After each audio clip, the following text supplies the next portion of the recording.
Bueno, hermanos, vamos a retomar nuestro estudio, ¿verdad?, del Evangelio de Marcos, y vamos a estar en esta mañana en Marcos, capítulo 13, los versículos del 14 al 23. Marcos, capítulo 13, los versículos del 14 al 23. Y vivimos en una época que está marcada por la incertidumbre. Las personas hablan del futuro, ¿verdad? Pero muchos de los comentarios que hacen sobre el futuro lo hacen con temor. El mundo intenta convencerse, de hecho hay numerosos planes estratégicos, que todo esto que vemos a nuestro alrededor va a continuar como siempre. Pero en lo profundo del corazón, el ser humano sabe que este mundo no está bien, que la historia no puede terminar simplemente en la nada. La pregunta no es si el mundo cambiará, sino que la pregunta que nos tenemos que hacer es cómo va a terminar el mundo y qué va a pasar con cada uno de nosotros cuando esta vida llegue a su fin. Y de hecho la palabra del Señor contesta estas preguntas. La palabra del Señor no guarda silencio sobre el futuro. Dios, en su misericordia, ha revelado el final de la historia no para satisfacer la curiosidad humana, sino para advertir, para llamar al arrepentimiento y para ofrecer salvación aún hoy que hay tiempo. La segunda venida del Señor Jesucristo es una verdad central, es una verdad fundamental del cristianismo. Que el Señor Jesucristo va a volver no es una metáfora, no es un símbolo, no es simplemente una idea religiosa para meter miedo, para amenazar, sino que la segunda venida del Señor Jesucristo es una promesa divina. Para los creyentes será el día más glorioso de nuestra existencia, pero para los que rechazan a Cristo será el día más aterrador que jamás enfrentará. Sabéis que el Señor Jesucristo, como dice su palabra, vino ya una vez, ¿verdad?, a este mundo en humildad. Como hemos recordado recientemente, nació en un pesebre. Como recordamos cada domingo, murió en una cruz, pero el Señor Jesucristo va a volver. Va a regresar en gloria, en poder y en juicio. Y nada ni nadie va a quedar indiferente ante ese día. Por eso, cuando nos adentramos en Marcos, capítulo 13, los versículos del 14 al 23, dice así la palabra del Señor. Versículo 14. Pero cuando veáis la abominación desoladora de que habló el profeta Daniel, puesta donde no debe de estar, el que le entienda, entonces los que estén en Judea huyan a los montes. El que esté en la azotea no descienda a la casa, ni entre para tomar algo de su casa. Y el que esté en el campo no vuelva atrás a tomar su capa.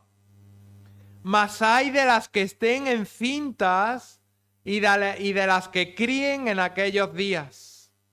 Orad, pues, que vuestra huida no sea en invierno, porque aquellos días serán de tribulación cual nunca ha habido desde el principio de la creación que Dios creó, hasta ese tiempo, ni la habrá.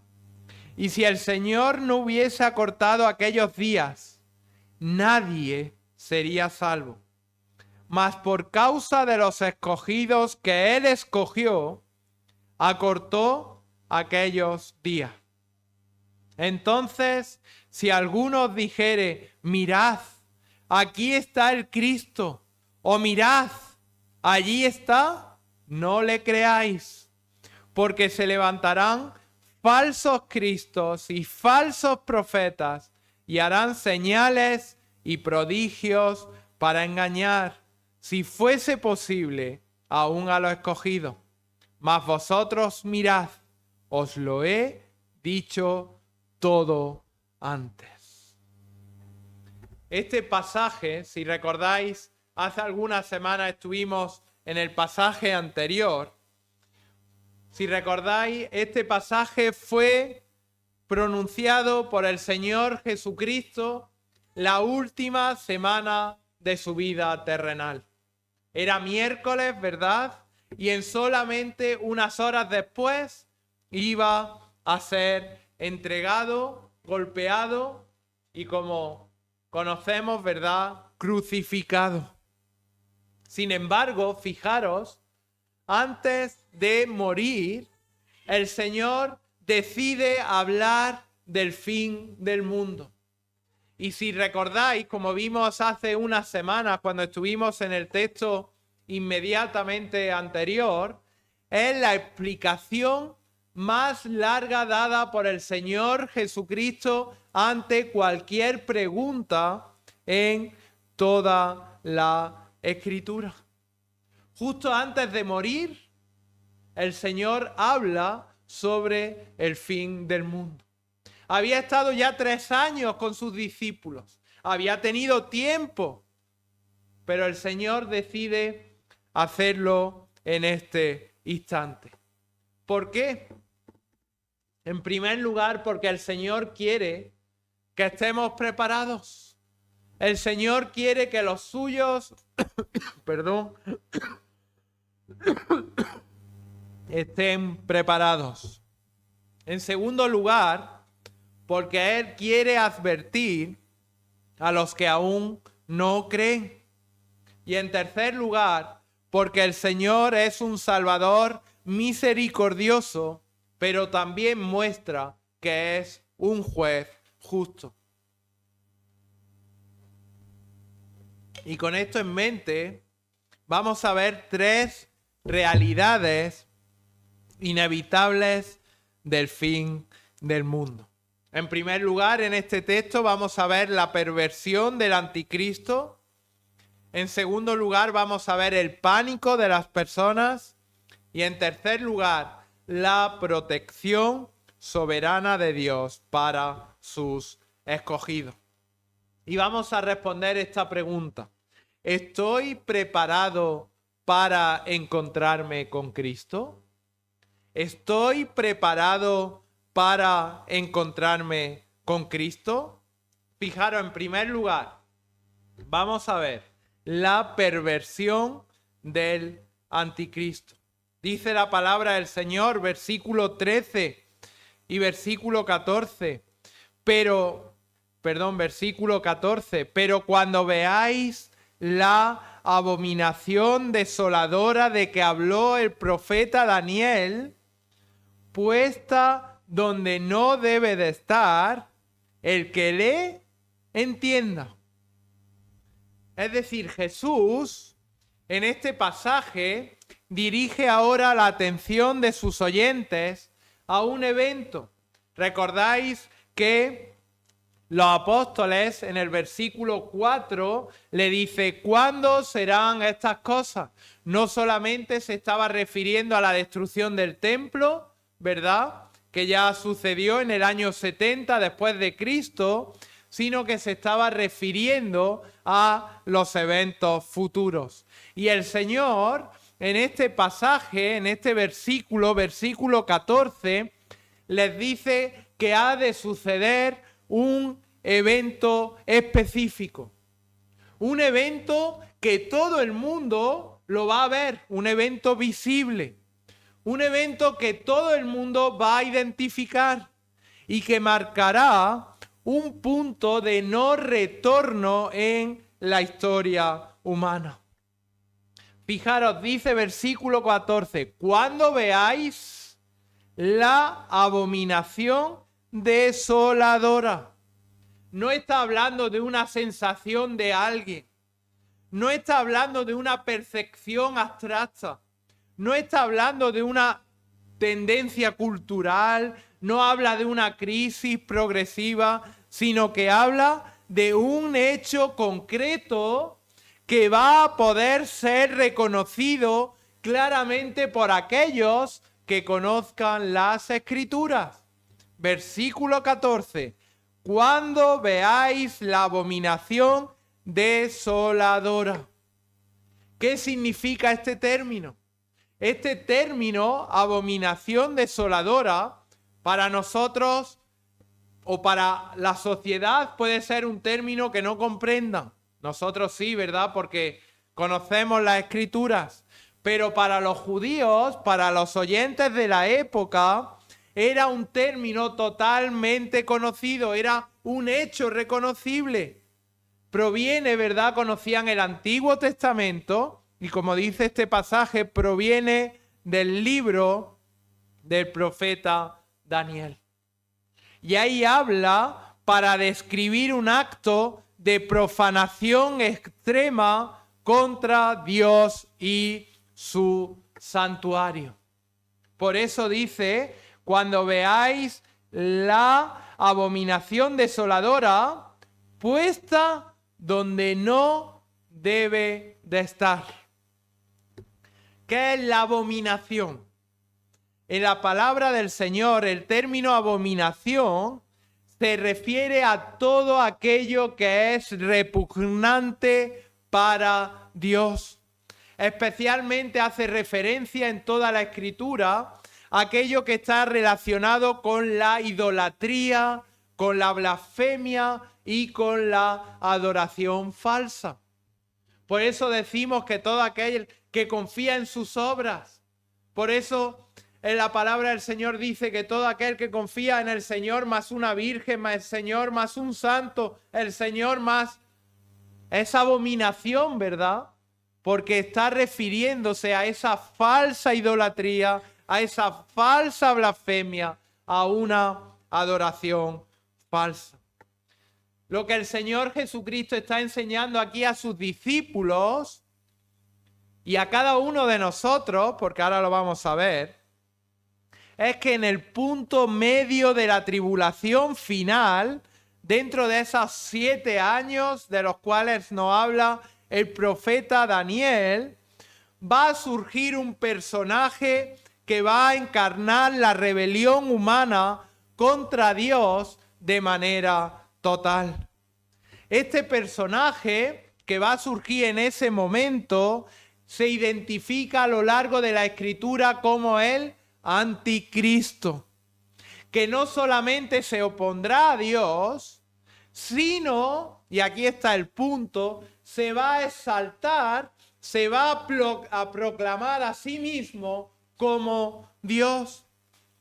Daniel, no vamos a ir por amor al tiempo pero sí es importante que tengamos claro que Daniel profetizó que este individuo, este anticristo, esta persona visible, no es un sistema, como he dicho, no es una crisis, sino que es una persona visible, hará un pacto con Israel. Aparentará ser una persona pacificadora. Durante un tiempo dará la impresión de estabilidad, de seguridad y control. Pero a la mitad de ese periodo va a romper el pacto, va a profanar el templo de Jerusalén que ha sido reconstruido y se va a sentar en el templo exigiendo la adoración como si él fuese el único Dios. El apóstol Pablo describe este mismo evento cuando dice que el hombre de pecado se sienta en el templo de Dios como Dios haciéndose pasar por Dios. Esto es lo que está hablando aquí el Señor Jesucristo. Esto no es algo simbólico, sino que va a ser una persona sentada en el templo de Jerusalén exigiendo adoración a Dios. Y hago un inciso. Nosotros, la iglesia, ya habremos sido arrebatados antes de este tiempo. Nosotros ya estaremos disfrutando de la presencia del Señor, porque el Señor primero arrebatará su iglesia y luego comenzará la tribulación. Pero el anticristo, vamos a ver que va a ser una blasfemia abierta, descarada, deliberada. El anticristo no será un político corrupto, no será un líder inmoral, sino que el anticristo va a ser la persona, el instrumento máximo de Satanás para usurpar la adoración que solamente pertenece al Creador. Por eso la Escritura dice, cuando veáis a esa persona, a ese anticristo, puesto por Satanás, donde no debe de estar. Es decir, va a ser una invasión sacrílega del lugar que Dios apartó para su gloria.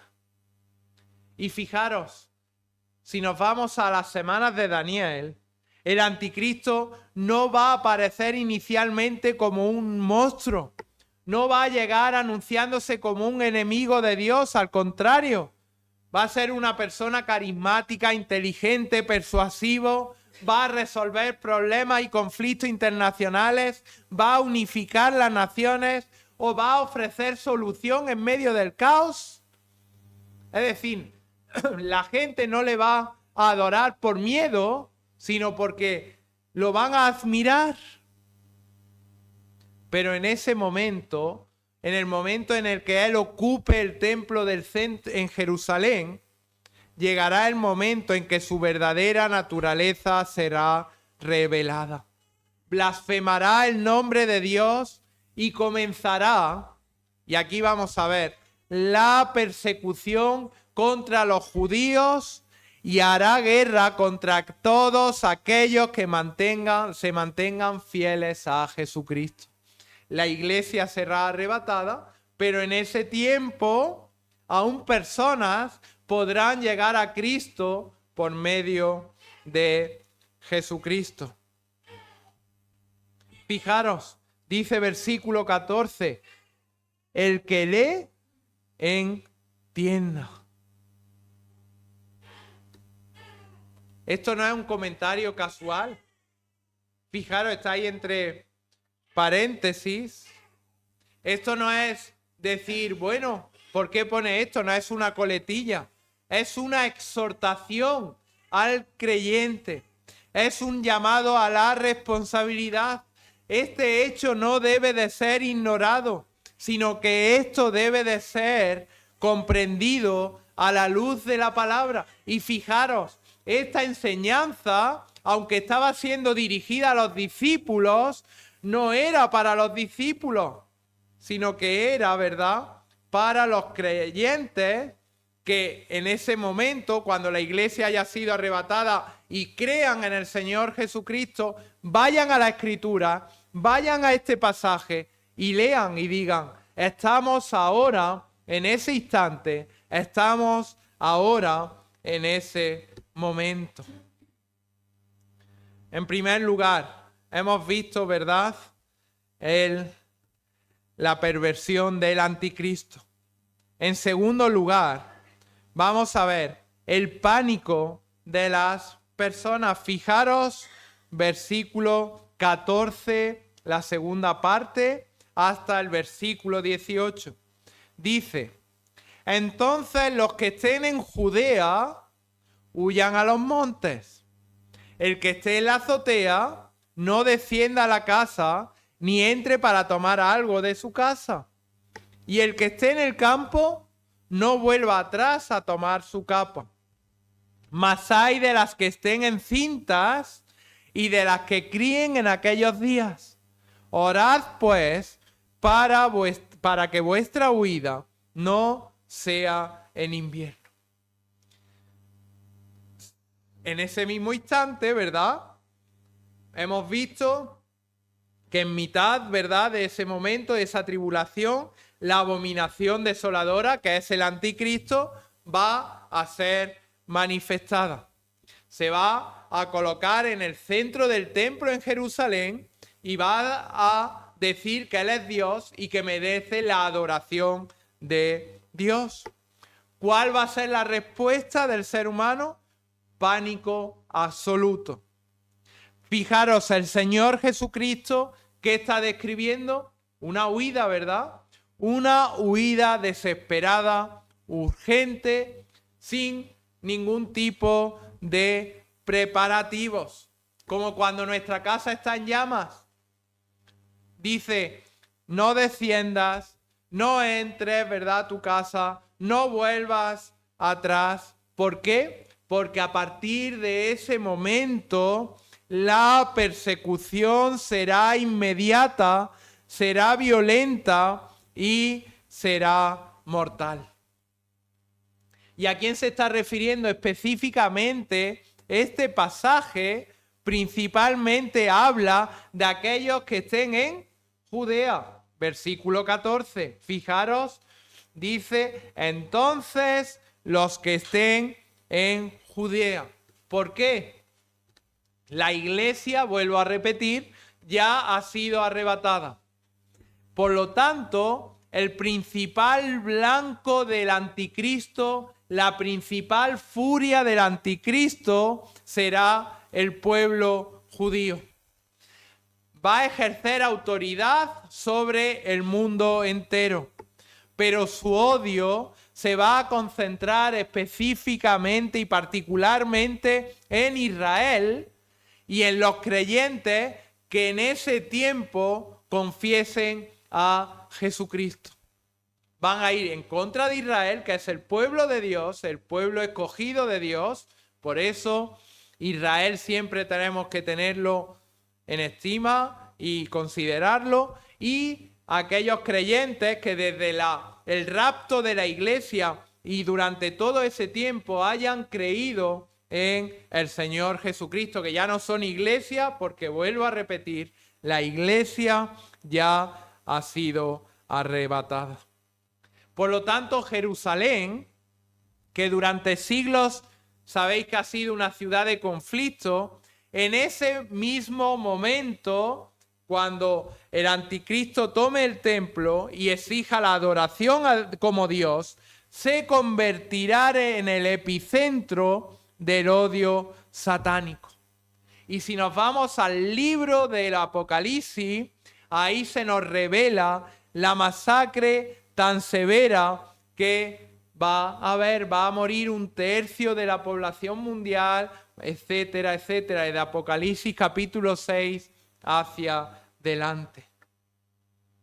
Pero fijaros, el punto es que el Señor Jesucristo le está advirtiendo a estos creyentes, nosotros que lo conozcamos, que lo sepamos, porque somos su iglesia y vamos a ser arrebatadas, pero a los creyentes de ese tiempo, que ni vuelvan a recoger sus pertenencias personales, que no desciendan. Las casas judías en Israel son parecidas a las nuestras. En lugar de existir un tejado, hay como una especie de terraza. Dicen, no descienda a tu casa ni siquiera para coger tus pertenencias personales.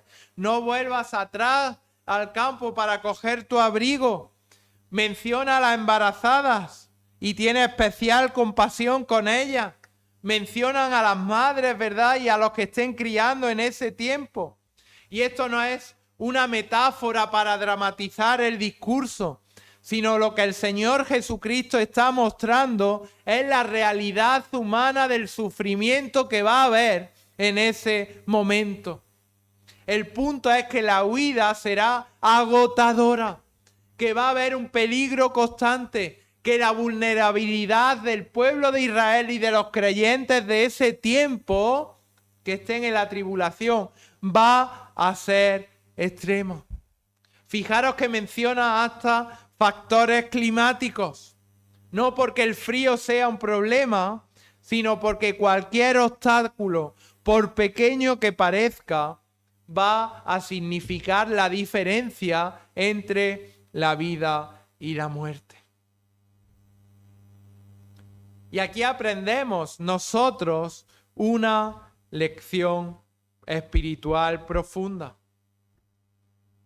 El mundo promete seguridad. Cada vez dice que vivimos en un mundo más seguro, pero fijaros, siempre termina en desesperación. En un momento hay personas en ese momento que confiarán en el anticristo como el Salvador, pero se darán cuenta de que han confiado en una mentira. Esa falsa paz terminará en terror. Esa falsa esperanza se convertirá en angustia. Nada, absolutamente nada, ni aun este tiempo, ningún político, ningún sistema político, nada te va a dar verdadero refugio fuera de Dios. Todo sistema humano, toda promesa política, toda cuenta bancaria, todo depósito, toda inversión en bolsa, nada te va a dar seguridad. Toda la seguridad que este mundo ofrece es frágil y temporal. Solamente en Cristo hay seguridad y seguridad eterna. Hemos visto, en primer lugar, ¿verdad?, la perversión del anticristo. En segundo lugar, el pánico de las personas. Y en tercer lugar, vamos a ver la protección para los escogidos. Fijaros, versículos 19 al 23. Dice, porque aquellos días serán de tribulación, cual nunca ha habido desde el principio de la creación que Dios creó hasta este tiempo, ni la habrá. Y si el Señor no hubiese acortado aquellos días, nadie sería salvo. Mas por causa de los escogidos que Él escogió, acortó aquellos días. Entonces, si alguno dijere, mirad, aquí está el Cristo, o mirad, allí está, no le creáis. Porque se levantarán falsos cristos y falsos profetas y harán señales y prodigios para engañar, si fuese posible, aún a los escogidos. Mas vosotros mirad, os lo he dicho antes. El Señor lo anuncia, ¿verdad? El Señor está declarando sin rodeos que la gran tribulación será el periodo más devastador que la humanidad haya experimentado jamás. Lo dice el texto. Desde la creación del mundo hasta ese momento no habrá existido nada comparable. Ni ninguna de las guerras mundiales, ni ninguna pandemia, ningún cataclismo, ¿verdad? Ni siquiera, ¿verdad?, el diluvio se puede comparar con esta gran tribulación. Menudo periodo devastador. Va a ser el derramamiento directo de la ira de Dios sobre un mundo que rechazó persistentemente su verdad. Sin embargo, fijaros, aún en medio del juicio de Dios sobre ese mundo que ha rechazado la verdad del Evangelio, resplandece la misericordia y el amor soberano de Dios. El punto de este pasaje es cuando dice, por causa de los escogidos. Versículo 20. Por causa de los escogidos que Él escogió. Dios limita aún su ira, Dios limita el juicio. Fijaros, se produce el arrebatamiento de la iglesia y aquí quedarán personas que no han creído en el Señor Jesucristo. Y en ese instante, desde ese instante que comienza la tribulación, personas se acordarán, verán el mensaje, no, bueno, yo ya estoy especulando, que haya en YouTube, no sé, o en lo que exista, y dirán, ¡hala! Tenían razón. Y ellos, y aún ese momento, gente creerá. Y creerá en el Evangelio del Señor Jesucristo y serán salvos.